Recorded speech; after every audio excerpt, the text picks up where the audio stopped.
Today, we are going to be talking about one of the hardest issues, or it can be a hard issue for many therapists. That might be you. Hopefully, this will help you if you feel any stickiness around money and money issues with clients.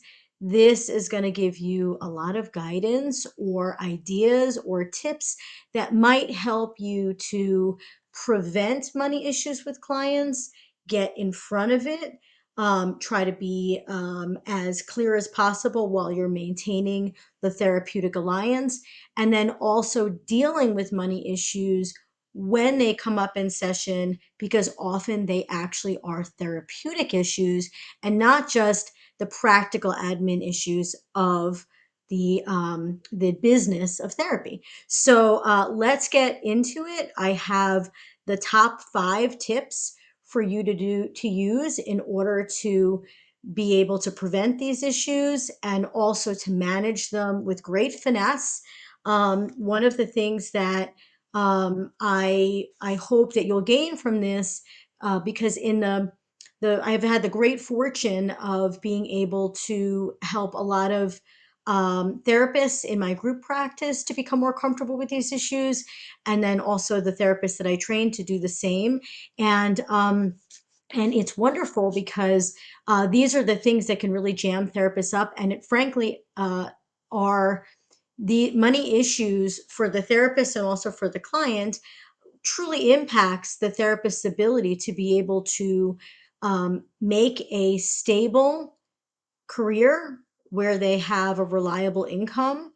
And if you don't learn how to manage these issues really well, what happens is sometimes you are unable to make therapy your career, or unable to do it more than just sort of a part time side gig, or unable to find it as reliable income because there's some challenges with the way that you currently are addressing money with clients that then is will impact your ability to either stay in the field or be really successful in the field, or feel stable in your career in the field. So let's get into it. So first and foremost, money is sticky. It's hard to imagine many issues that are as charged as money in general for human beings. Take it outside of therapy, and just money is a really charged issue for people.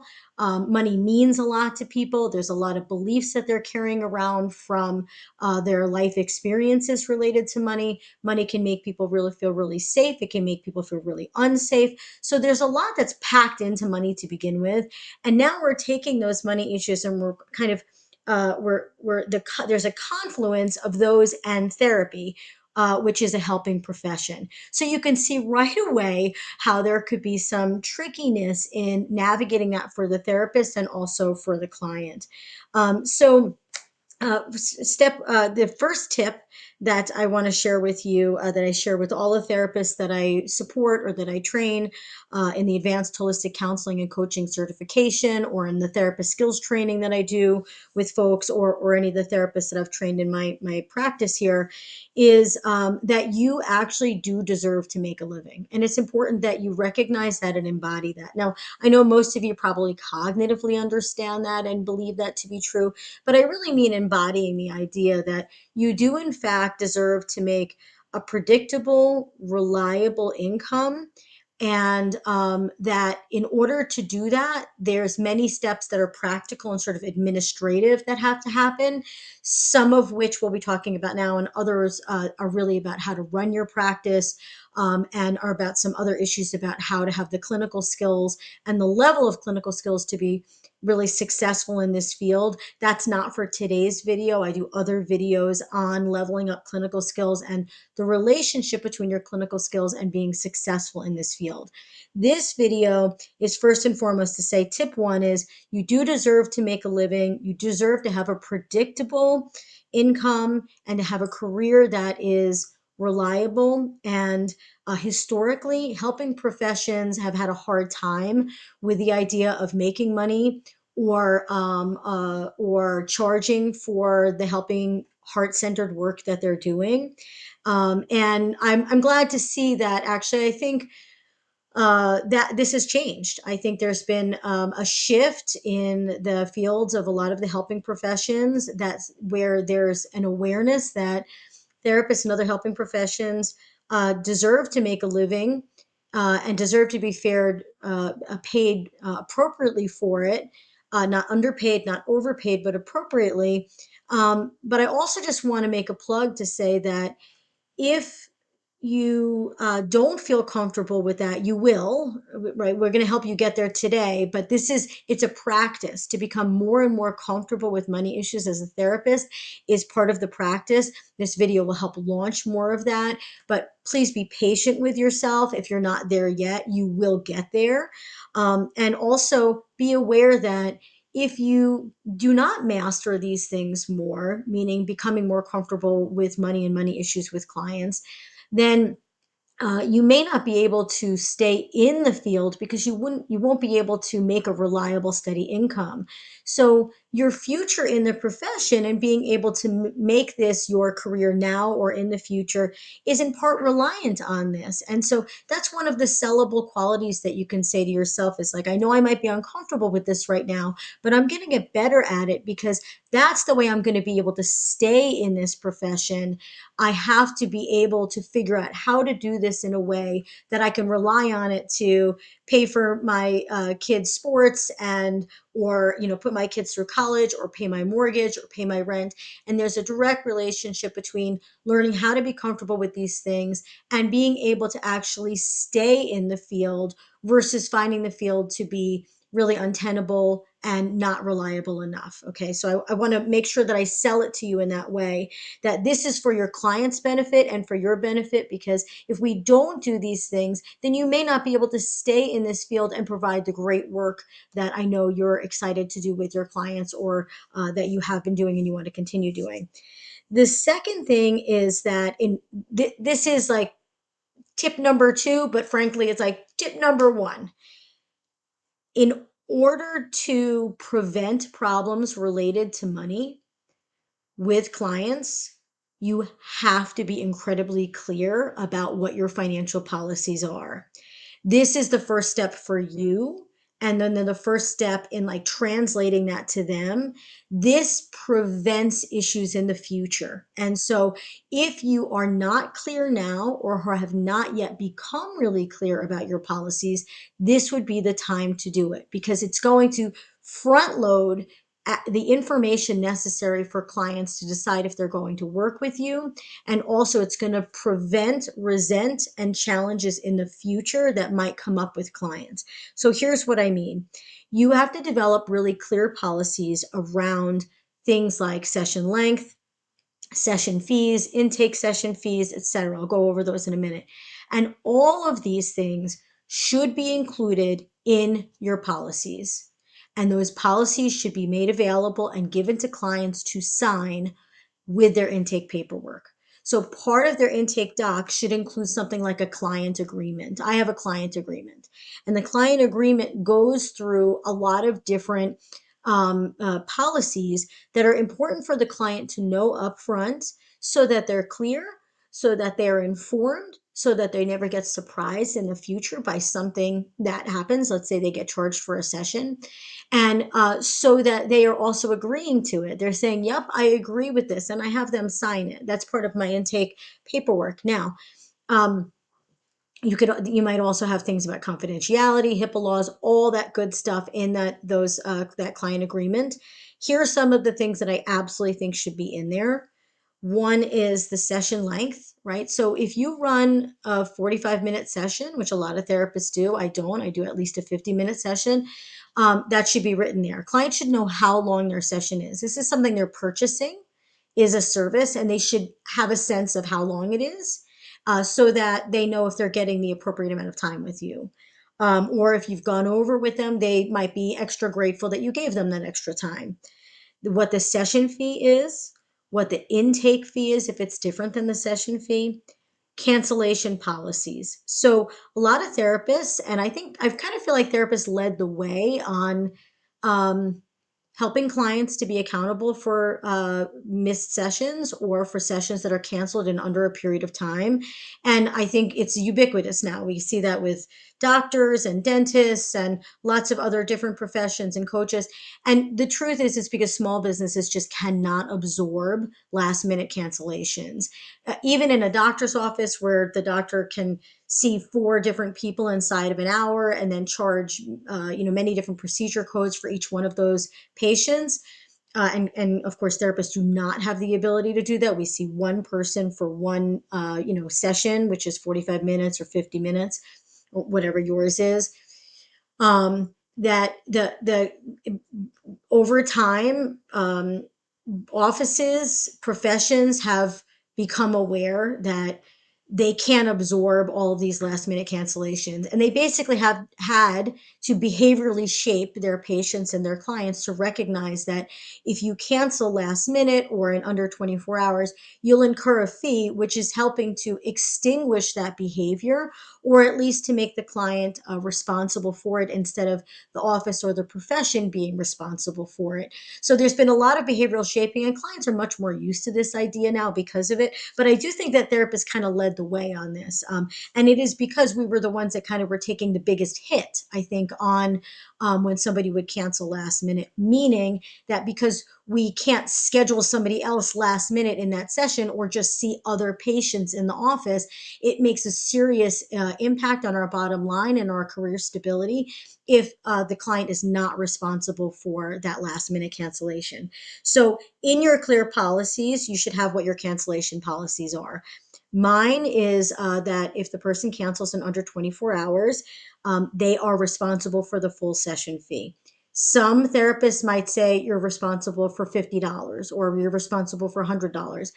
I have it where they're responsible for the full session fee because that is the session fee that I am relying on to keep my income stable and to keep it predictable. And so if the person cannot make that appointment and they've canceled in under 24 hours, then that is a unfortunate thing that's happened in their life. But I need to keep my income stable at the same time. Those two things can be true at the same time. An unfortunate thing could have happened, and also my time has to be held accountable for. My time is something to be honored, just like the client's time is something to be honored. And it's important that I keep my income stable and predictable. Okay. The Another thing that should be in your cancellation policy is how they should contact you if they're canceling. So for me, I have written in there that cancellations are only accepted via text or via phone call. I do not accept any emergencies or cancellations via email. Why? I don't check email as quickly and as frequently as I check my phone. And so if a person is sending me a cancellation and they sent it to me at 10 a.m., and then I don't really see that until, let's say, 5 p.m. because I've been with clients all day, now I have changed my ability or impacted my ability to be able to put somebody else in their appointment time. And I want to keep my schedule efficient and effective for myself and for clients. So I don't accept any cancellations via email because it doesn't work well for me timing wise. If somebody cancels, I want to be able to make the most of that time. Or maybe I have a client on a wait list that would like an appointment and I want to be able to offer it to them, which I can't do if I am reading my email at 11 p.m. and it's too late to get in touch with them.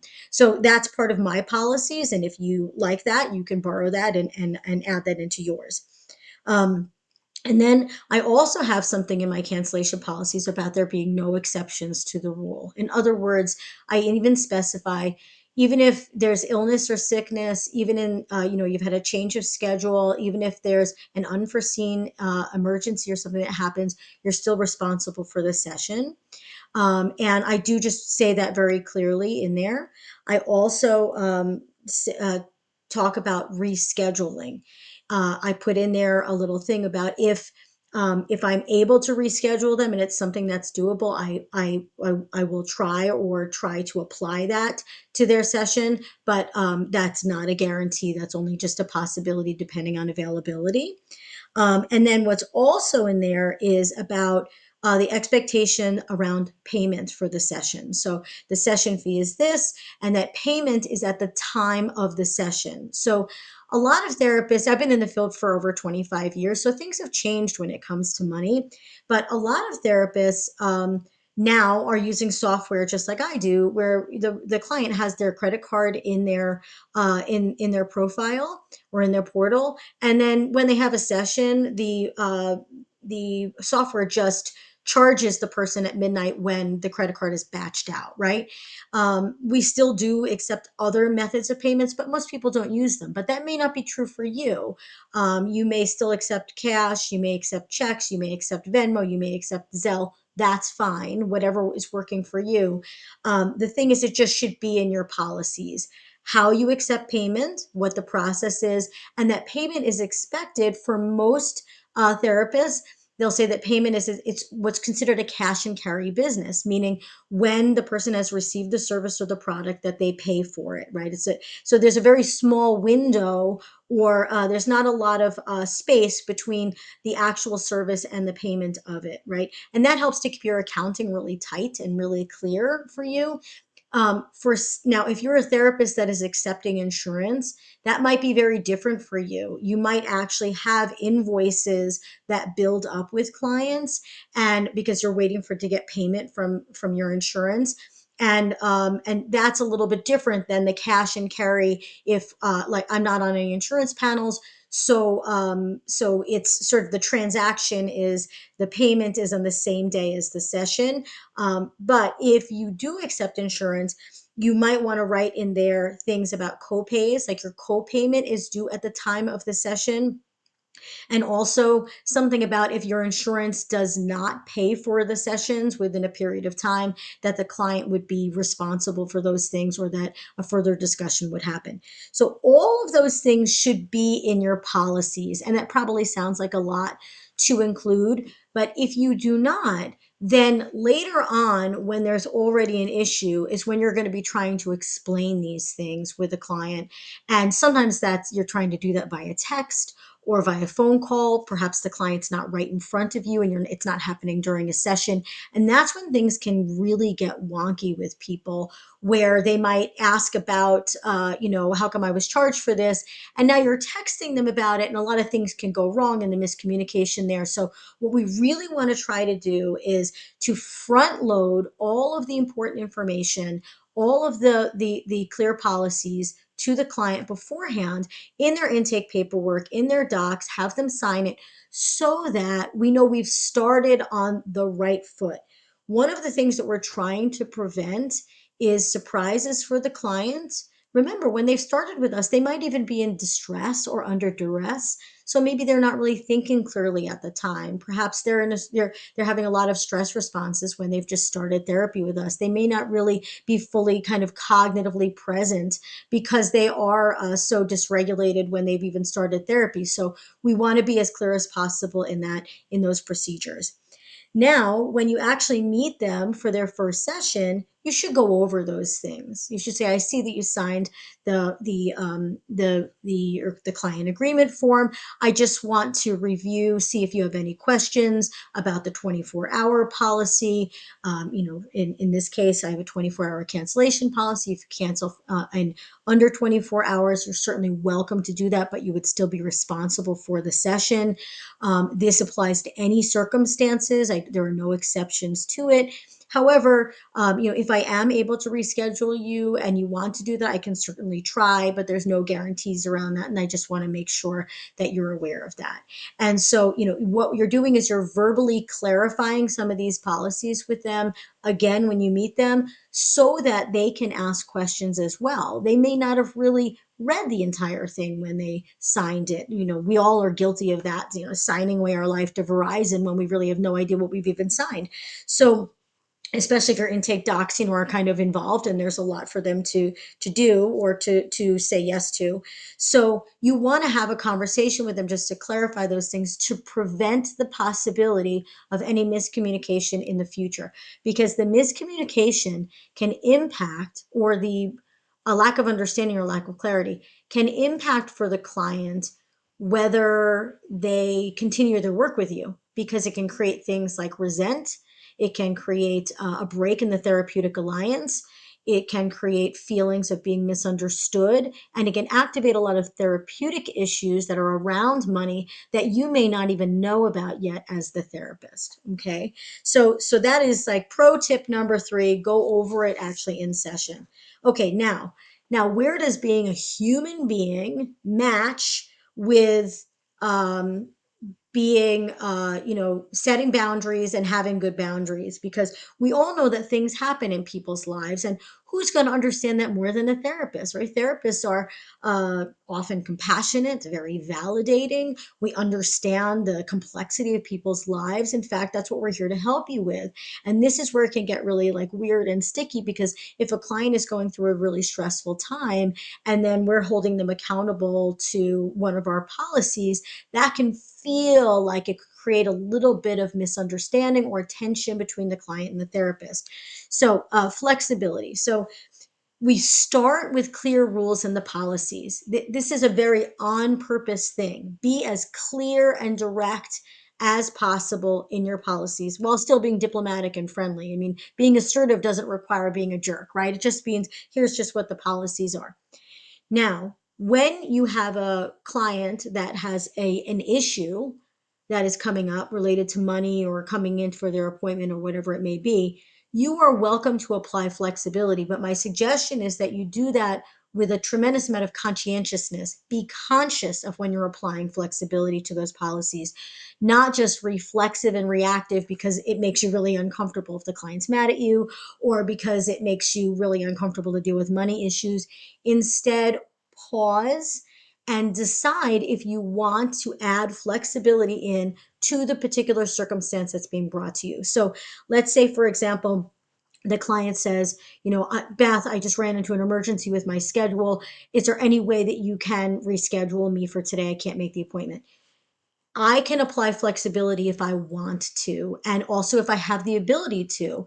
I may not have any open appointments for the rest of the week. And I will often say to people, I would be happy to, but I really just don't have any openings. And that's a true statement. If this is a client that does this frequently, I may choose not to apply flexibility. In other words, I may want them to get used to being in a regular session time with me, and that I not be rescheduling and moving things around frequently, because it would be helpful for the client to learn how to have a regular session in their regular appointment time and to help organize their schedule. But also because I've jumped through a lot of hoops already rescheduling them a couple of other times, and I may want to help send a message that that's not convenient for me and that I don't have any openings or I don't have the ability to do that. What some people do, some therapists do, is they do like a one time pass or a one time um, understanding if the client cancels in under 24 hours. So they might say, somebody might say, oh, my son just got sick. I have to pick him up from school. I can't attend session. And then in which case, then you can say, I'm happy to give you a one time. Yes, of course you can cancel. I hope your son feels better. If the person says, well, are you going to charge me for the session? You might say, I'm happy to apply a one time exception to the 24-hour policy, but just keep in mind that in the future, if you were to cancel in under 24 hours for any reason, you would be charged for it, or you would be responsible for the session fee.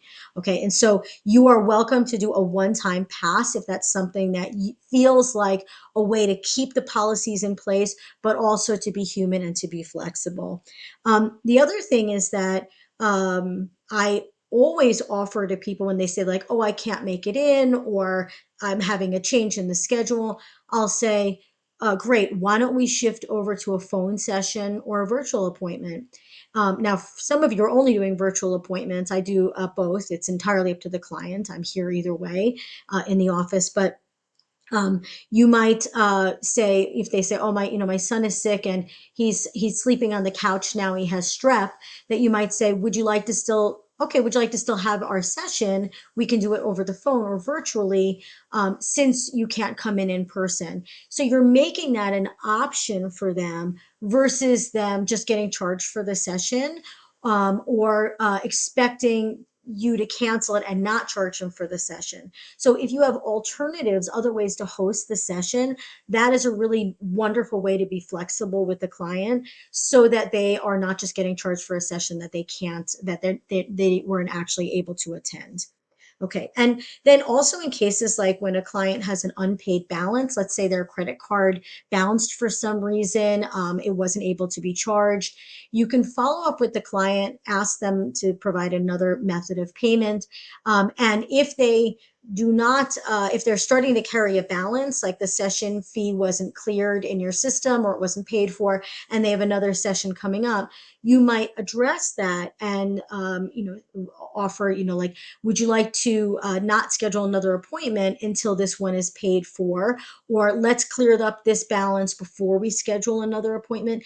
And with doing that in that way, what we get to do is we get to sort of keep those really good financial boundaries with the client.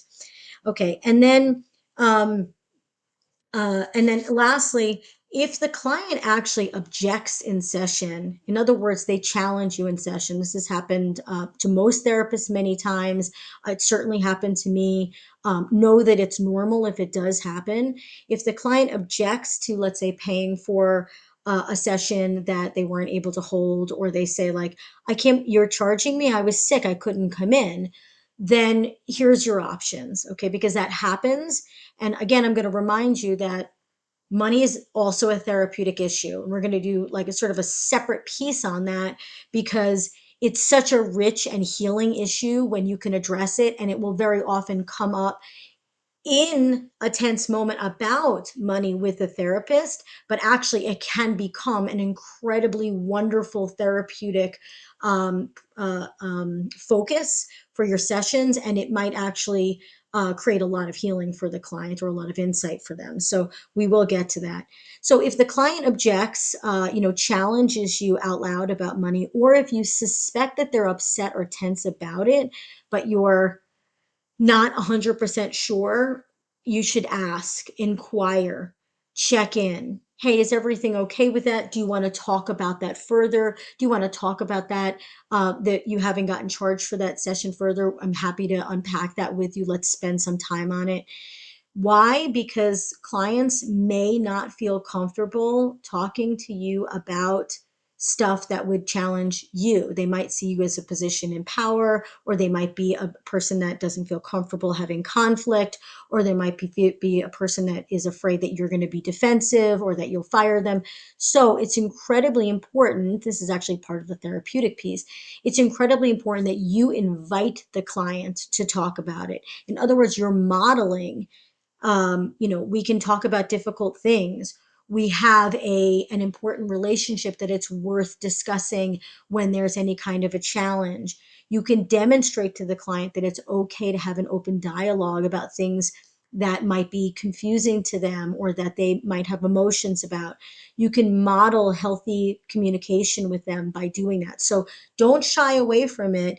Ask the client, would they like to talk about it further, and make that an open possibility. That provides a type of modeling for future conflicts that you may have with the client or the client has with you, and also shows great modeling about how to handle conflict or challenges with other people in their lives. So it's super valuable. Um, and then if the client objects in that conversation, when you're asking them about, what's coming up for them, what are their feelings about it, ask them, is it okay if I explain a little bit more? And this is where you can talk about things like, in the policy that we have, this is why I have it. And I have that policy for a reason. It's so that we both are being held accountable to each other. We have, therapy is a mutual agreement and it's a mutual commitment between two people. And it's it's really important to me that you feel like I respect your time and your money and your energy. And it's also important that you respect my time, my money, and my energy.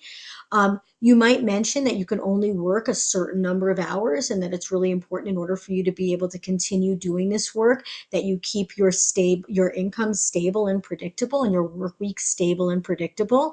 And that you can, ask them what their feelings are about the policies that you have. And this can, again, lead to some really, really great nuggets that can be helpful in your therapeutic process. So my suggestion is to be very non-defensive about that, be very willing to have those conversations, be very